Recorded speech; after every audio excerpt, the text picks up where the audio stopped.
করা মদ এবং পর্ক মিটের চেয়েও মারাত্মক ক্ষতিকর।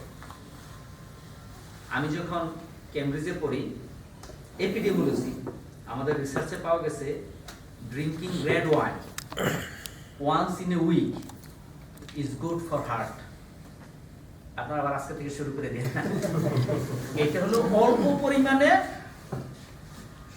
হার্টের জন্য ভালো, স্পেসিফিকলি হার্টের জন্য ভালো, but it does not mean it's good for the overall and I should recommend no. কিন্তু আমাকে এমন একটা হাদিস বা সায়েন্টিফিক কোটেশন বের করে দেন যে বছরে একবার one cigarette is good for health. Scientist তো সেই হিসাবে drinking wine is much better than smoking, eating pork meat much better than smoking. Quran শরীফের সূরা বাকারার 195 নম্বর আয়াতে আল্লাহ বলছে, তোমরা নিজেদেরকে ধ্বংসের দিকে ঠেলে দিও না। তা আপনি যে স্মোকিং করেন, নিজেকে কোন দিকে ঠেলে দিচ্ছেন? আমাদের নবীজি বলছেন, নিজের জন্য কোনো অনিষ্ট বা ক্ষতি, অন্যের জন্য কোনো অনিষ্ট বা ক্ষতি করা যাবে না। তা আপনারা তো জানেন, যে ধূমপান করে শুধু তার ক্ষতি না, যার আশেপাশে আছে তাদের আরো বেশি ক্ষতি।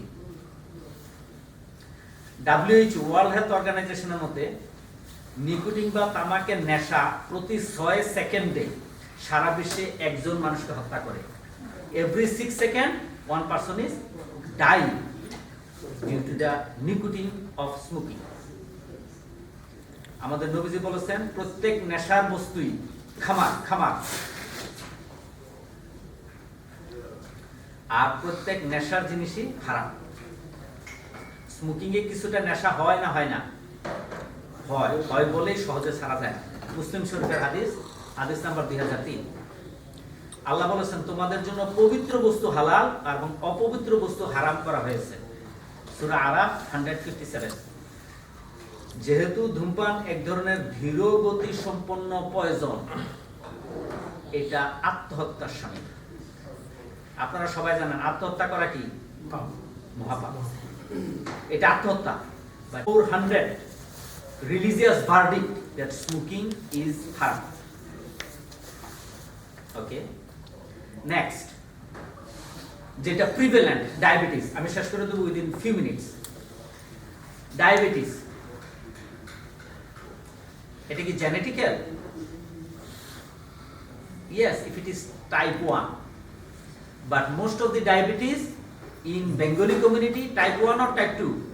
Type 2. Type 1 কাদের বেশি? ইংলিশদের টাইপ 1 বেশি, আর বেঙ্গলিদের ম্যাক্সিমাম হলো টাইপ 2। Type 1 का mean genetic.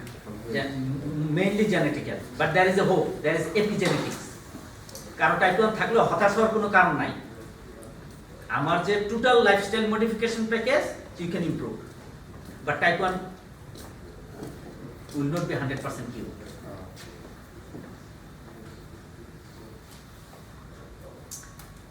78% type 2 diabetes is from our community, and 20% from the white people, and type 1 is other way around.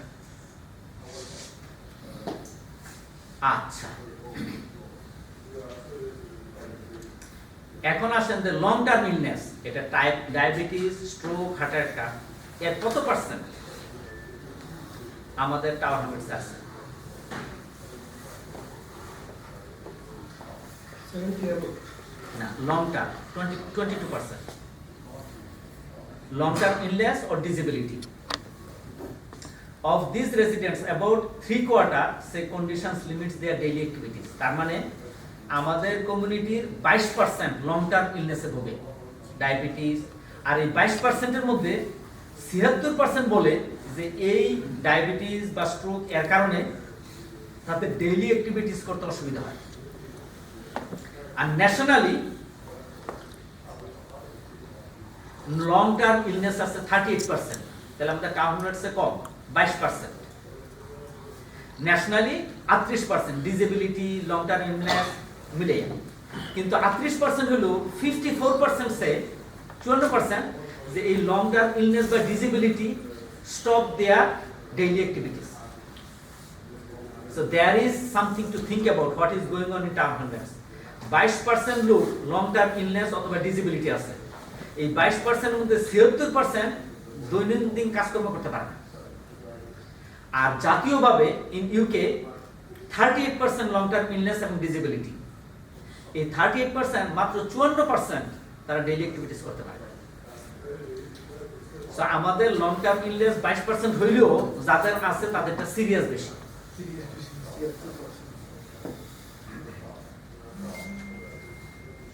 2009 সালে ইপসোস মৌরি একটা রিসার্চ অর্গানাইজেশন আছে, তারা 4টা প্রশ্ন করছে টাওয়ার হান্ড্রেডসে, করে একটা সার্ভে করছে। একটা হলো smoking habits, fruit and vegetable 5% খায় কিনা, অ্যালকোহল ইনটেক করে কিনা, আর ফিজিক্যাল অ্যাক্টিভিটি করে কিনা। এই 5টা প্রশ্ন করছে। এর মধ্যে দেখা গেছিল মাত্র 2% tower hundreds population demonstrate all 4 of the composite indicator. তার মানে 2% লোক 2009 সালে স্মোকিং করতো না, 5% ফ্রুট এন্ড ভেজিটেবল খাইতো, অ্যালকোহল ইনটেক করতো না, আর ব্যায়াম করতো। মাত্র 2%। এটা 2009। এখন বোধহয় সবাই 4টা ফলো করে, তাই না? আর 2009 এ 27% টাওয়ার হান্ড্রেডস এর অধিবাসী স্মোকিং করতো। এখন কত? আপনাদের কি মনে হয় বাড়ছে না কমছে? কমছে, কমছে। এখন 20%। প্রতি 5 জনে একজন এখন স্মোকিং করে। আর আপনারাই ফতোয়া দিচ্ছেন এটা হারাম। আপনারাই বলবেন যে শুকরের গোশত, নাউজুবিল্লাহ, মদ, নাউজুবিল্লাহ, স্মোকিং ঠিক আছে। আর নতুবা প্রতি 5 জনে একজন। What I want, I'm finishing, to change our mindset. যেমন স্মোকিং করাটা শুকরের গোশতের চাইতেও বেশি হারাম, মদের চাইতেও বেশি হারাম। আরেকটা এক্সাম্পল দেই। মদ কি কোরআন শরীফে প্রথমে বলছে হারাম? আগে কি বলছে? মদের মধ্যে ভালো আছে, খারাপও আছে। ভালো আছে, এপিডেমিওলজি আমরা রিসার্চ করে পাইছি হার্টের জন্য ভালো। কিন্তু কয়েক মাস পরে কি বলছে? মদ হারাম।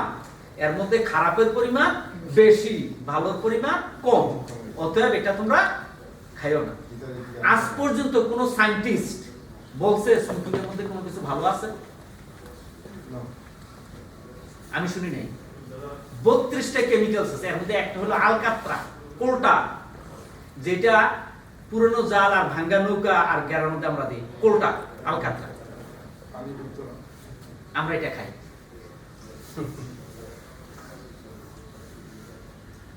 আমি ফিনিশ করতেছি within 1 or 2 minutes. Why health awareness. এখন এই যে ব্যাকগ্রাউন্ড মোটিভেশনের পরে আমি বলতে চাই আমাদের স্বাস্থ্য সচেতন হওয়া দরকার কেন।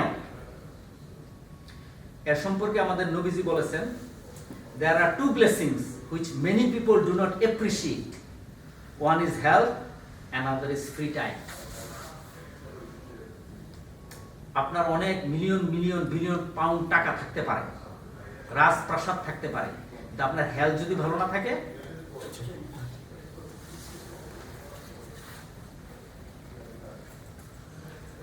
মানুষ এই যে আমরা সুস্থ আছি এটাকে অ্যাপ্রিশিয়েট আমরা করি না। কে বলছে?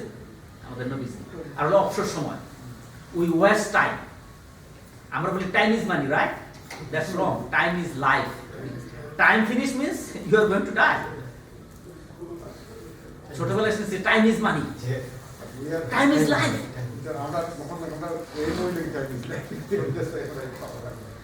আমরা দোয়া করি না একটা? কি দোয়া করি? আল্লাহুম্মা আফিনি ফি বাদানি, আল্লাহুম্মা আফিনি ফি সামঈ, আল্লাহুম্মা আফিনি ফি বাসারি। ও আল্লাহ গিভ মি আফিয়া ফি বাদানি। বাদানি মিন্স বদন, আমার বডিতে সুস্থতা দাও। আফিনি ফি সামঈ, আমার শ্রবণ শক্তিকে ভালো রাখো। ও আফিনি ফি বাসারি, আমার দৃষ্টি শক্তিকে ভালো রাখো। আফিনি ফি বাদানি, বডির মধ্যে শ্রবণ আর দৃষ্টি শক্তি দুইটা আছে না? এটা থাকার পরেও আফিনি ফি বাদানি, আমার বডিকে ভালো রাখো। তো বডিকে ভালো করলে শ্রবণ শক্তি দৃষ্টি শক্তি চলে আসে, তাই না? কিন্তু এরপরে আলাদাভাবে বলা হয়েছে শ্রবণ শক্তি আর দৃষ্টি শক্তি। তার মানে শ্রবণ শক্তি আর দৃষ্টি শক্তির একটা গুরুত্ব অতিরিক্ত আছে। এই জন্য আমার পুরো শরীরকে আল্লাহ ভালো করে দাও, দোয়ার মধ্যে এটা থাকা সত্ত্বেও আমরা বলি আমাদের শ্রবণ শক্তি এবং দৃষ্টি শক্তিকেও ভালো করে। তাইলে হেলথ আমাদের নবীজি বলছে আমরা গুরুত্ব দিই না। এই জন্য আল্লাহ নবীজি আমাদের একটা দোয়া শিখিয়ে গেছেন, আল্লাহুম্মা আফিনি ফি বাদানি, আল্লাহুম্মা আফিনি ফি সামই, আল্লাহুম্মা আফিনি ফি বাসারি। আর সামি আল্লাহর একটা নাম, আল্লাহ সবকিছু শুনে। আল বাসির আল্লাহ সবকিছু দেখে। আর আফিয়া মানে ভালো। আমাদের হেলথ যদি বেটার থাকে আমাদের লাইফ বেটার হবে, তাই না? লাইফটা যদি বেটার হয়, আমরা যারা আখিরাত নিয়ে চিন্তিত, সারাদিন মসজিদে থাকি। আমার এক চাচাকে দেখতে গেছিলাম, আমার আব্বার ফ্রেন্ড। আব্বা ছিলেন এখানে 3 বছর বেতনালবিনে, উনি মারা গেছেন 2014-তে। তো চেরাগেলি চাচা, তো ওনার শরীর ঠিক আছে কিন্তু পেটটা একটু বেশি বড় হয়ে গেছে। বাতিজা আমার পেটটা কমানো, আমি তো খুব ইজি, 1 মাস লাগবে না। শুরুতে খুব উনি আগ্রহ দেখালেন, ভাতিজা বলো বলো কি ওষুধ খাওয়া লাগবে। আমি বলছি কোনো ওষুধও খাওয়া লাগবে না। তো উনি আরো এক্সাইটেড। আমি বললাম ভাতটা একটু কমাই খাওয়া লাগবে,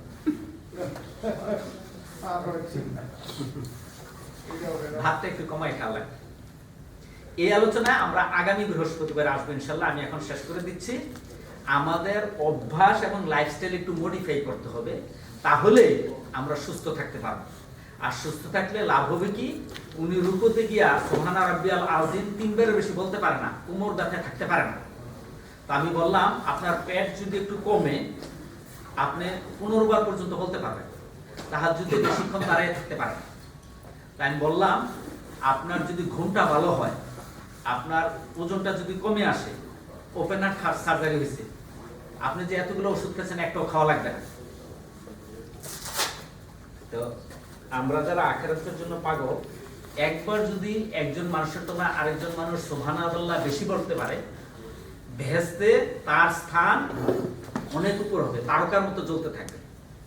তাহলে জীবনে একবার সুবহানাল্লাহ, একবার আলহামদুলিল্লাহ বেশি বলার গুরুত্বটা যারা এর সম্পর্কে রিসার্চ করছে তারা জানে, এবং সেটা আপনি পারবেন যদি আপনি সুস্থ থাকেন।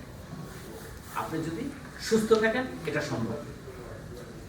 আর যদি আপনি ইবাদত একটু বেশি দুনিয়াতে করে যেতে পারেন, আপনি দুনিয়াতে যেমন সুস্থ থাকবেন, শান্তিতে থাকবেন, আখিরাতে বেহেশতের মধ্যে জান্নাতুল ফেরদাউস, বেহেশতে যদি আপনি সবার উপরে স্থান পান, এটা হবে সবচেয়ে বেশি জীবনের অর্জন।